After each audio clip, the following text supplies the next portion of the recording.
Bismillahirrahmanirrahim. Assalamualaikum warahmatullahi wabarakatuh. Shalom dan salam sejahtera untuk kita semua. Teman-teman sekalian, selamat siang. Pada kesempatan siang hari ini, saya akan menyampaikan satu bahan materi tentang elastisitas penawaran dan permintaan. Ya, semoga nanti bahan materi ini bisa kita pakai untuk belajar dan untuk bahan recall ya apabila kita lupa gitu dengan materi tentang elastisitas. Jadi elastisitas itu sebetulnya adalah satu pengukuran tentang sensitivitas satu variabel terhadap perubahan pada variabel yang lain. Gitu. Jadi dia menjelaskan kepada kita bagaimana perubahan satu input akan menyebabkan perubahan pada input yang lain, atau kalau kita bicara pada level satu variabel berarti ketika satu variabel mengalami perubahan 1%, maka itu akan menyebabkan perubahan berapa persen atau berapa unit pada variabel yang lain gitu. Nah, dalam hal ini ketika kita bicara elastisitas permintaan dan penawaran, misal ketika elastisitas permintaan apabila ada kenaikan harga 1%, maka permintaan akan berubah sebesar berapa persen gitu. Nah, itu kira-kira teman-teman ya. Kalau kita bicara elastisitas permintaan, maka kita bisa bagi ke tiga jenis elastisitas ya. Elastisitas pertama adalah elastisitas harga permintaan. Nah, elastisitas ini mengukur seberapa besar perubahan harga akan menyebabkan perubahan pada jumlah barang yang diminta. Jadi ketika harga berubah sebesar 1%, maka jumlah barang yang diminta akan berubah sebesar berapa gitu. Nah, adapun rumus elastisitas permintaan secara sederhana untuk elastisitas harga permintaan bisa diperoleh dengan cara persentase perubahan jumlah barang yang diminta dibagi dengan persentase perubahan harga. Jadi yang di sini yang berubah adalah persentasenya ya teman-teman. Hasil ini akan kita akan mendapatkan satu angka yang kita sebut dengan koefisien. Nah, koefisien inilah yang bernilai elastisitas. Nah, kemudian eh, di sini nanti kita bisa interpretasikan perubahan persentase pada satu variabel akan menyebabkan perubahan pada variabel yang lain. Gitu. Ada rumus lain ya teman-teman yang bisa kita pakai selain menggunakan persen delta I dibagi persen delta P. Kita juga bisa menggunakan rumus delta Q per Q, gitu. Jadi perubahan jumlah barang yang diminta dibagi dengan permintaan awal dibagi dengan delta P per P, atau perubahan harga dibagi dengan harga awal. Gitu. Nah, ini nanti hasilnya akan sama dengan P per Q dikalikan delta Q per delta P. Tuh, nanti hasilnya akan sama teman-teman. Jadi nanti ada beberapa rumus yang kita mungkin akan bisa simulasikan nanti pada sesi latihan. Begitu ya teman-teman cara menghitung permintaan, elastisitas permintaan. Nah, karena koefisien elastisitas itu berupa angka, nilai koefisiennya itu bisa dari 0 hingga tak terhingga ya teman-teman ya. Jadi nilai koefisien elastisitas akan bisa bernilai 0 sampai tak terhingga. Gitu. Khusus untuk elastisitas permintaan itu biasanya dia akan bertanda negatif yang menunjukkan adanya hubungan yang negatif ya antara harga dengan jumlah barang yang diminta. Nah, itu apabila harga naik berarti jumlah barang yang diminta akan turun. Gitu. Nah, nilai koefisien elastis punya beragam tanda untuk sekalian, punya beragam angka tadi. Nah, apabila nilai koefisien elastisitasnya itu kurang dari, lebih dari satu, maka kita bisa sebut dia elastis ya. Jadi permintaannya itu elastis. Artinya apabila harga naik sebesar satu satuan, maka jumlah barang yang diminta akan turun lebih dari satu. Gitu ya. Berarti dia elastis. Tapi kalau kurang dari satu, maka dia kita sebut dengan inelastis ya. Itu karena dia tidak responsif terhadap perubahan harga. Dia apabila harga naik sebesar satu satuan, maka jumlah barang yang diminta akan turun ya, tapi nggak nyampe satu gitu atau kurang dari satu gitu. Nah ini kemudian faktor yang sangat menentukan elastisitas permintaan adalah ketersediaan barang substitusi ya. Jadi makin tidak ada barang substitusi, maka akan menyebabkan dia semakin inelastis, ya kan? Semakin tidak responsif terhadap perubahan harga. Karena kan logikanya ketika satu barang itu nggak punya substitusi, maka apabila harganya naik, orang nggak akan punya pilihan mengalihkan konsumsinya ke barang yang lain. Sehingga ya mau nggak mau dia harus tetap membeli barang itu atau jumlah barang substitusi yang tersedia tidak banyak gitu. Sehingga konsumen ya tidak ada pilihan lain selain tetap harus mengkonsumsi barang itu meskipun harganya naik. Maka di sini dijelaskan kalau barang substitusinya banyak maka dia akan cenderung semakin elastis. Tapi ketika semakin sedikit barang substitusinya ya dia semakin inelastis gitu. Nah, di sini kita bisa lihat teman-teman fungsi permintaan awal dasar ya. Jadi ini adalah kurva permintaan yang dia diagonal. Ya biasanya ini nilai koefisien elastisitasnya satu ya, karena dia uniter gitu. Nah, fungsi permintaan itu kan Q sama dengan A minus B P ya, karena dia berhubungan negatif gitu. Nah, di sini apabila kondisinya paling kanan, paling atas ini berarti kan elastisitasnya tidak terhingga ya teman-teman. Artinya semakin dia ke atas tuh semakin tak terhingga. Gitu. Kemudian ketika dia satu berarti di sini uniter dan ketika nol dia ada di bawah. Gitu. Nah semakin ke atas berarti dia semakin elastis, semakin ke bawah dia semakin inelastis gitu ya slopingnya. Gitu kira-kira teman-teman. Nah, ini adalah kondisi di mana terjadi elastis sempurna ya. Gitu. Jadi ketika kurva elastis, kurva permintaannya itu tidur begini ya, full apa namanya horizontal. Ini terjadi ketika nilai koefisien elastisitasnya tidak terhingga. Nah, ini biasanya terjadi pada barang yang punya substitusi yang banyak dan sempurna. Contoh misalnya ketika harga mau berubah berapapun, maaf, ketika harga berubah sedikit, maka permintaan akan bisa berubahnya itu jauh, tidak terhingga. Biasanya terjadi pada barang yang dijual pada pasar persaingan sempurna gitu. Misalnya kalau Anda ada di pusat oleh-oleh yang penjualnya ada banyak gitu kan umumnya dia akan menjual barang yang sama dengan harga yang sama kan. Tapi ketika Anda menemukan ada satu penjual yang menjual sedikit lebih murah, maka nanti semua konsumen akan ke dia. Gitu kan. Nah, itu adalah contoh barang yang dijual di pasar persaingan sempurna. Itu nilai koefisien elastisitasnya tak terhingga. Gitu. Nah, kalau yang ini kurva permintaan yang tegak lurus ya atau vertikal, ini adalah kondisi di mana terjadi inelastis sempurna. Gitu. Nah, inelastis sempurna itu ketika nilai koefisiennya nol. Artinya mau harga berubah berapapun, jumlah barang yang diminta akan tetap, nggak akan berubah. Nah, ini terjadi pada pasar yang cenderung monopoli atau barangnya itu nggak punya substitusi yang sempurna atau bahkan nggak punya substitusi. Contohnya misalnya tanah gitu ya, rumah, atau obat-obatan mungkin. Jadi ketika sedang terjadi wabah penyakit, obat-obatan nggak ada substitusinya satu jenis obat, sehingga ketika harganya naik ya orang tetap harus beli gitu. Nah ini adalah contoh inelastis sempurna gitu ya. Nah sisanya itu yang tadi ya. Jadi semakin dia kurva permintaan itu semakin curam gitu, maka dia akan semakin inelastis ya teman-teman ya. Kalau bisa saya gambarkan di sini, saya new share ya whiteboard. Nah ini misalnya saya bisa gambarkan ke teman-teman. Ini kurva permintaan umum lah ya. Oh sorry, saya hapus aja. Nah kita mulai lagi ya. Ini misalnya kurva permintaan yang umum gitu ini. Nah ini T, ini Q ya. Nah ini kalau dia uniter ya. Ini ketika nilai elastisitasnya satu. Jadi kita sebut dengan elastis uniter. Nah ini kalau tadi inelastis sempurna ya. Itu ini ketika nilai koefisien elastisitasnya nol. Gitu.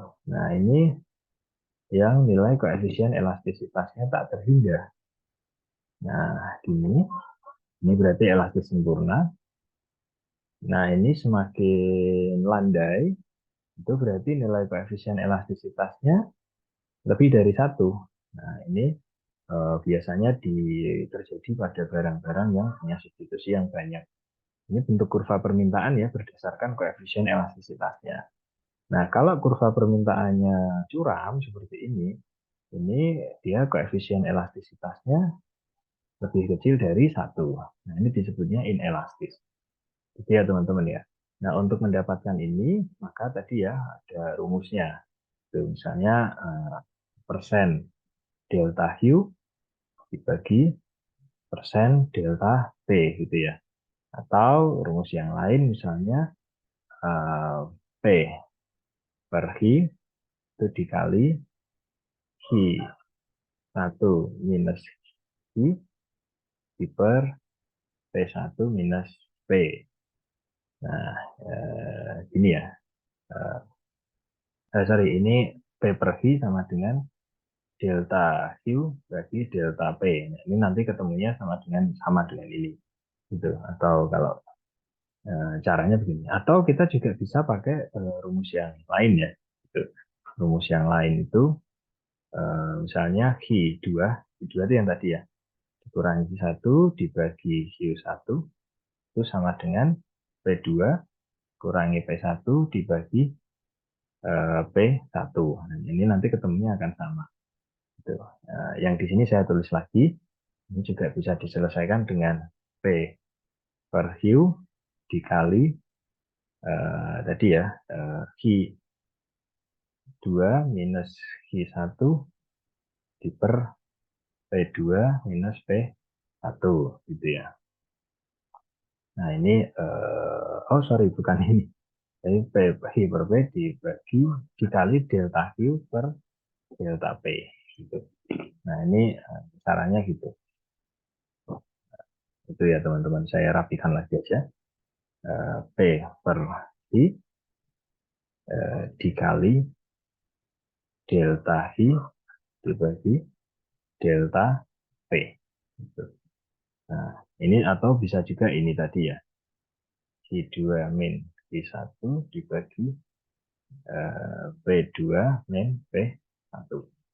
Ini hasilnya nanti akan sama nilai koefisien elastisitas. Gitu. Nah, elastisitas yang kedua adalah elastisitas pendapatan ya teman-teman ya. Ini melihat seberapa besar perubahan jumlah barang yang diminta sebagai akibat dari perubahan pendapatan. Gitu ya. Nah, kita bisa lihat di sini teman-teman, ini rumusnya ya.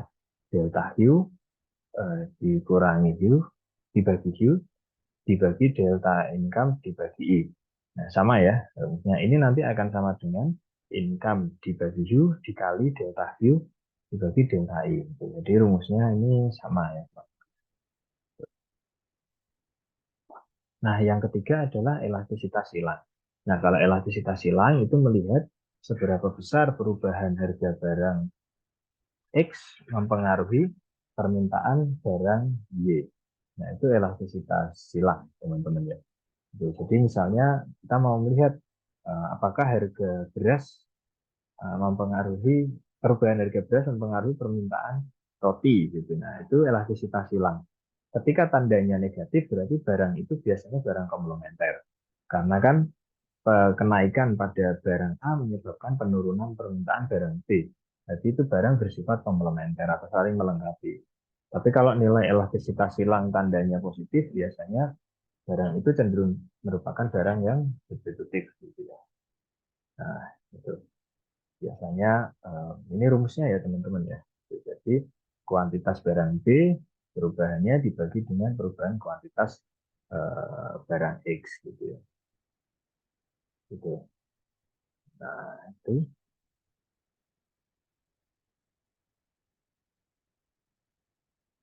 Nah, oke.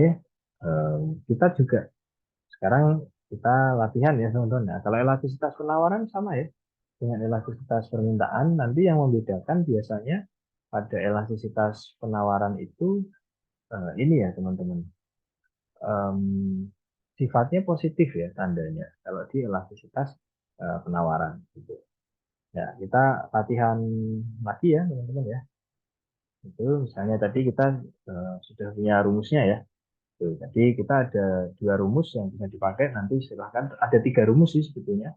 Tuh, ini rumus yang pertama ya. Oh, kok whiteboardnya begini.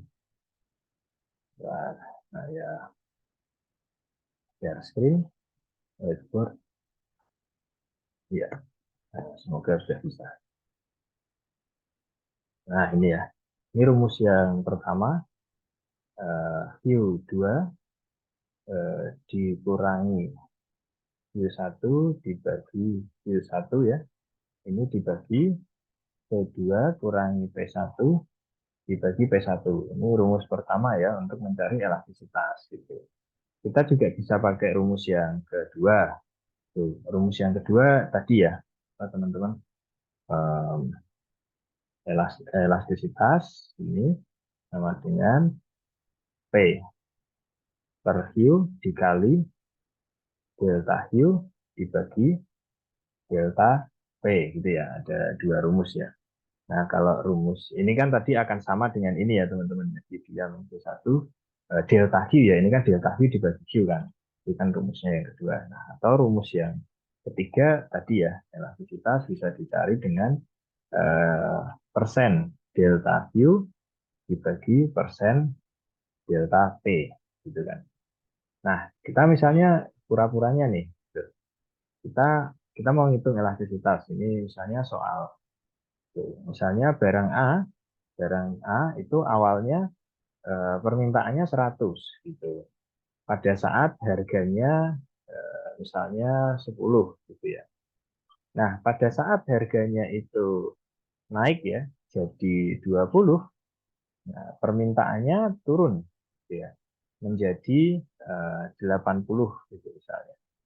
Nah, berapa pertanyaannya berapa elastisitasnya? Nah, kita bisa hitung nih teman-teman di sini. Gitu. Anda bisa pakai rumus yang mana aja bebas. Nah, kita pakai rumus yang ini dulu ya, gitu ya. Apa namanya? Delta Q dibagi Q ya. Tuh, nah, jadi misalnya kita pakai rumus yang pertama dulu, gitu. Ini berarti kita tinggal masukin, gitu ya. Q yang sekarang ini 80 dikurangi 100 dibagi 100 ya. Nah, ini dibagi lagi, ini E ya. Ini berarti P2 ya, 20 dikurangi 10 ya, dibagi 10 gitu ya. Nah, ini kan sama dengan di sini ya, minus 20 per 100. Berarti kan minus 0,5 ya. Minus 0,5 dibagi 20 kurangi 10, 10 ya. 10 jadi 10, 1. Nah, berarti kan elastisitasnya minus 0,5 dibagi 1 kan. Gitu. Kita bisa hitung. Gitu. 0,5 dibagi 1 itu berapa? 2 sebetulnya. Nah, coba kita hitung 0,5 dibagi 1. Bagi 1. 0,5 dibagi 1. Oh iya, minus 0,5. Jadi di sini ketemunya adalah minus 0,5 gitu ya. Jadi dia inelastis ya teman-teman ya, karena dia di bawah 1. Nah, ini kita juga bisa selesaikan pakai rumus yang ini ya. Gitu. Jadi elastisitas sama dengan P per Q ya. P-nya P yang awal ya. Gitu ya. Jadi P per Q berarti P-nya 10 ya. 10 dibagi 100 dikali delta Q per delta P gitu kan. Delta Q-nya kan minus 20 kan. Minus 20 dibagi delta P. Delta P-nya kan berarti 10 ya. Nah, di sini. Nah, ini kan berarti tinggal kita silang sini aja kan. 10, 10 berarti minus 20 dibagi 100 sama dengan minus 0,5 ya. Teman-teman ya, sama kan gitu hasilnya. Gitu. Nah, ini artinya dia inelastis ya, teman-teman sekalian. Tuh, jadi beginilah cara mencari elastisitas permintaan. Kayak gitu. Kita juga bisa mencari elastisitas pendapatan gitu ya misalnya. Misalnya ada contoh soal ketika pendapatan kita, gitu ya, ketika pendapatan kita 1 juta, ya misalnya, maka permintaan kita akan satu macam barang itu 50 gitu. Tetapi ketika pendapatan kita naik ya jadi 2 juta, nah, di sini maka permintaan akan satu macam barang juga naik, misalnya dari 50 ke 90 kayak gitu. Nah, berapa elastisitas pendapatannya? Gitu. Nah, kita tinggal masukkan aja gitu kan. Jadi kan kalau ini berarti I-nya yang di bawah ya gitu. Jadi Q2 min Q1 dibagi Q1 dibagi I2 min I1 bagi I1 ya, elastisitasnya. Nah, tinggal dimasukkan aja gitu Q2 min Q1. Berarti kan ini di sini ya kita masukin aja 40 sorry 90 ya.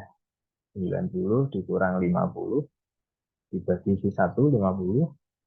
Nah, ini dibagi eh, I2 ya 2 juta 2 juta dibagi 1 juta dikurang 1 juta dibagi 1 juta. Nah, tinggal dimasukin ke sini aja ya. 90 kurang 50 kan berarti 40 ya. 40 per 50. 40 per 50 dibagi 1 juta per 1 juta ya. Per 1 juta. 1 juta per 1 juta di per 1 juta. Tuh, jadi 40 per 50 dibagi 1 ya. 40 per 50 berapa? 40 bagi 50. Nah, 0,8 ya. Jadi 0,8 dibagi 1. Sama dengan 0,8 dibagi 1. 0,8 dibagi 1. Sama dengan 0,8 ya. Jadi nilai koefisien elastisitasnya 0,8. Nah, ini inelastis ya. Jadi ketika pendapatan naik dari 1 juta ke 2 juta, permintaan naik dari 50 ke 90. Jadi dia hanya 0,8. Jadi setiap kenaikan pendapatan satu satuan, maka permintaan akan naik 0,8 satuan saja. Gitu. Jadi nggak begitu besar, itu teman-teman ya. Tuh. Ini Anda selesaikan dengan cara yang pertama, kedua tadi juga hasilnya akan sama, gitu ya. Nah itu ya. Nah sekarang kita mau lihat elastisitas silang ya sekarang ya. Gitu. Apakah perubahan harga barang X akan menyebabkan perubahan pada permintaan barang Y gitu. Nanti kita coba pakai rumus yang kedua gantian. Gitu. Nah ini misalnya harga harga jagung ya di satu. Ketika harga jagung 7.000, nah maaf, kok harga ini permintaan jagung. Nah misalnya ketika harga berasnya itu 7.000, nah harga permintaan jagungnya ini ya di satunya itu juga 7.000 gitu. Tetapi ketika harga beras itu naik jadi 10.000, nah kuantitas jagung yang diminta ini jangan 7.000 ya, 700 saja ya biar mudah. Ini ketika harga berasnya naik jadi 10.000, maka permintaan jagungnya naik menjadi misalnya 800. Nah, berapa elastisitas silangnya? Nah, ini kan sama ya rumusnya ya. Elastisitas silang. Nah, kita coba selesaikan pakai rumus yang pertama tadi ya. P per I dikali delta Q dibagi delta P. Tinggal dimasukkan aja P per I. Ini kan P per I itu P1 ya. Gitu ya, P1 I1 ya. Nah, berarti 7.000 dibagi 700. Nah, itu dikali delta Q. Delta Q berarti dari 800 ke 700 ya. Gitu. Berarti 100 kan. 100 dibagi dari 10.000 ke 7.000. Dari 7.000 ke 10.000, 3.000 ya. Nah, itu. Jadi 7.000 per 700 dikali 100 per 3.000. Ini satu ya, 7.000. Ini 10 ya. 7.000 dibagi 700 itu kan 10. 10 sama dengan 10 ya. 10 dikali 100 dibagi 3.000. Ini berarti 0, berapa? 100 dibagi 3.000. Nah, 0,03 gitu. 100 dikali 0,03. Nah, 10 dikali 0,03 berapa? 0,03 dikali 10. Maaf, 10 dikali 0,03. 0,3. Ini nilai koefisien elastisitasnya 0,3. Nah, ini tandanya positif. Berarti ini barang substitutif ya. Artinya beras sama jagung betul ya, dia barang substitutif dengan koefisien elastisitas 0,3. Artinya inelastis. Jadi ketika harga beras naik satu satuan, maka permintaan jagung akan naik 0,3 satuan. Jadi dia bukan substitusi yang sempurna ya teman-teman. Gitu. Nah itu rumus ya untuk menghitung elastisitas. Nah teman-teman terkadang itu bentuk soalnya nggak kayak gini. Jadi terkadang kita dikasihnya itu hanya berupa persamaan kayak gitu. Jadi misalnya kayak gini. Misalnya ada persamaan permintaan gitu ya. Contohnya misalnya jadi kita sama-sama diminta untuk mencari elastisitas tapi dia masih berbentuk persamaan. Jadi nggak ada angka Q-nya berapa, P-nya berapa itu nggak ada. Itu kita hanya dikasih persamaan. Misalnya YD, YD sama dengan 500 kurangi 5P gitu. Nah, berapa elastisitas permintaannya?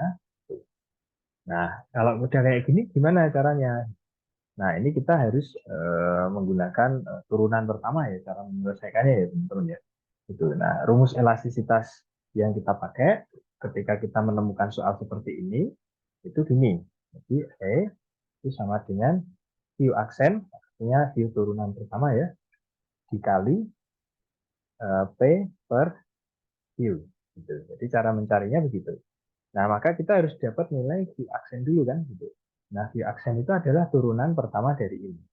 Tuh, jadi dari persamaan ini, turunan pertamanya, berarti kan di diferensial ya. Jadi turunan pertamanya sama dengan P-nya turun ke sini, jadi ini minus 5 ke sini. Jadi turunan pertamanya sama dengan minus 5. Gitu. Jadi kita dapat Q aksennya itu minus 5. Nah, tinggal kita masukin aja di sini. Berarti elastisitasnya sama dengan minus 5 itu dikali P. Gitu ya. Di per Q. Q-nya berapa? Kan ini kan? Di per 500 dikurang 5P. Nah, berapa nih elastisitasnya? Berarti minus 5 dikali P ya. Jadi minus 5P, minus 5P, ini elastisitasnya ya. Di per 500 dikurang 5P. Gitu. Nah, jadi ini nilai elastisitasnya. Gitu. Minus 5P di per 500 dikurang 5P. Gitu. Nah, ini kira-kira. Misalnya ada soal lagi. Gitu ya. Ada soal lagi. Misalnya contohnya nih, fungsi permintaannya UD itu sama dengan 200 minus 4P gitu kan. Maka berapa elastisitas permintaannya atau elastisitas demand-nya gitu. Nah, gampang ya, tinggal dimasukin lagi rumusnya sama dengan Q aksen dikali P per Q. Nah, kita cari Q aksennya lagi. Turunan pertama lagi minus 4P, P-nya ke arah ke kanan, berarti tinggal minus 4 ya. Sudah, tinggal dimasukin ke sini aja. Minus 4 dikali P dibagi Q-nya 200 minus 4P. Nah, berarti elastisitas permintaannya sama dengan minus 4P dibagi 200 dikurang 4P. Nah, sudah ketemu teman-teman. Nah, itu ya kira-kira. Jadi ada beberapa rumus ya untuk mencari elastisitas permintaan, elastisitas penawaran, ada beberapa jenis elastisitas juga. Semoga bermanfaat untuk kita semua. Saya ucapkan terima kasih atas perhatiannya teman-teman. Selamat siang. Assalamualaikum warahmatullahi wabarakatuh.